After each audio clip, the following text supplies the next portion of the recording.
नमस्कार मित्रांनो, मी ऐकवत आहे बाबांविषयी एक कविता. बाबांच्या हृदयातून निघालेली निरोपाची कविता. 9 महिने आईच्या उदरात वाढली, पण जन्मापासून बाबांच्या हृदयातच राहिली.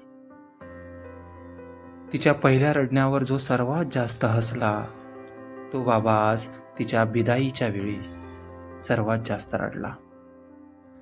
बोट धरून चालायला शिकवणारे हात आज थरथरत तिचा हात दुसऱ्याच्या हातात देत होते.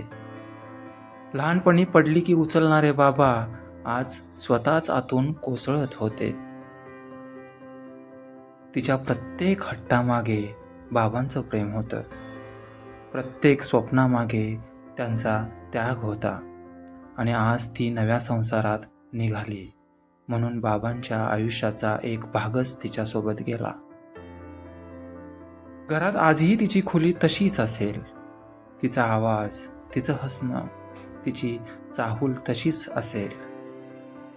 फक्त बाबा रोज दाराकडे पाहत मनात म्हणतील, माझी चिमणी आता दुसऱ्या घरट्यात सुखाने राहो.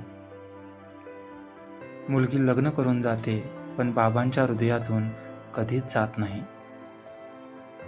ती नेहमीच त्यांचा श्वास, त्यांची ओळख आणि त्यांच्या आयुष्यातील सर्वात सुंदर कविता असते.